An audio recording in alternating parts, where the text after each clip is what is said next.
वडोदरा की गोत्री झील में बड़ी संख्या में मछलियां मरी हुई मिलने के बाद अफरा तफरी मच गई। झील के किनारे बड़ी संख्या में मछलियों की लाशें मिलने से स्थानीय लोग गुस्से में हैं।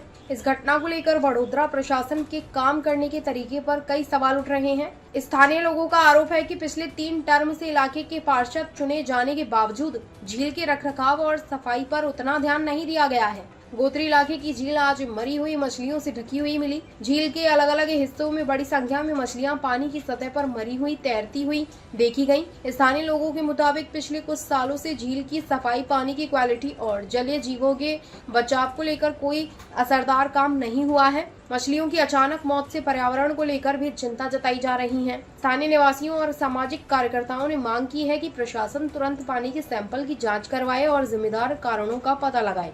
स्थानीय लोगों का आरोप है कि 3 बार के चुने हुए पार्षदों और संबंधित विभागों ने झील की हालत सुधारने के लिए कोई ठोस कदम नहीं उठाया, जिसकी वजह से आज यह स्थिति पैदा हुई है। अब इस मामले में प्रशासन क्या कार्रवाई कर रहा है और मछलियों के मरने की असली वजह क्या थी, जिसमें मौजूदा समय में चुने गए स्थानीय पार्षदों पर कई सवाल उठते हैं।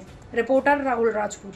पानी जे पड्યું અને તળાવમાં આવતું ગટરનું પાણી અને જેના કારણે સવારથી લઈને માછલીઓને ઓક્સિજન પૂરતું મળતું નથી, એના કારણે આ માછલીઓ મરી જાય છે। તો પ્રશાસને આવેલા નવા કોર્પોરેટરોએ આનું ધ્યાન રાખી ફુવારાઓ ચાલુ કરાવવાની વિનંતી કરવાની હોય કે ભાઈ આ ફુવારા ચાલુ થાય કે દરેક જીવને અંદર રહેલા જીવોને ઓક્સિજન મળે અને આવી રીતે મરે નહીં માછલીઓ। ફૂલ બેદરકારી કહેવાય, કારણ કે લીલાએ આખા તળાવમાં પથરાઈ ગયા પછી એની સફાઈ થતી હોય છે। જો તરત જ એને સફાઈ કરી દેવામાં આવે તો લીલ આગળ સુધી જાય નહીં। સ્થાનિક કોર્પોરેટરની બી જવાબદારી 100% જવાબદારી તો દરેકની છે। આ ગટરનું પાણી કેટલાય વર્ષોથી કેનાલમાં આવી રહ્યું છે, કેનાલ મારફતે તળાવમાં આવી રહ્યું છે, તો એ લોકોએ પૂરતું ધ્યાન રાખવું પડે। કારણ કે અહીંયા આજુબાજુ ગાર્ડન છે, અહીંયા આવેલું સ્વયંભૂ શિવલિંગ પારેશ્વર દાદાનું મંદિર છે, આગળ મોટું એવું ગાર્ડન છે કે જેમાં નાના બાળકો રમે અને અહીંયા આવે છે। આ જોઈ શકો છો બાળકોને, તો એમને બી કદાચ આના લીધે બીમારી ના થાય, કારણ કે અસંખ્ય માછલીઓ તમે જુઓ છો કે મૃત હાલતમાં આજે અધિક માસ એટલે કે વિષ્ણુ ભગવાનનો પુરુષોત્તમ માસ કહેવાય। એટલે કે ભગવાન વિષ્ણુએ મત્સ્ય અવતાર પણ ધારણ કરેલો અને આટલી બધી માછલીઓ મરેલી જોઈએ તો આપણને દુઃખ થાય।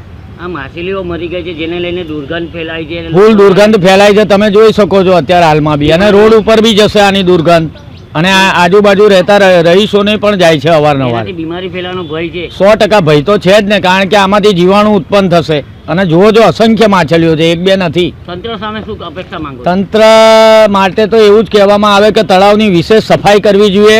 આ ફુવારા 2 બાજુ 2 મૂક્યા છે, એ ક્યારે ચાલુ થાય છે એ આજ સુધી ખ્યાલ પડતો નથી। અને આ એક ફુવારો જે તમે જોઈ રહ્યા છો એ ચાલુ થયા પછી 1 કે 2 વાર માંડ ચાલ્યો હશે।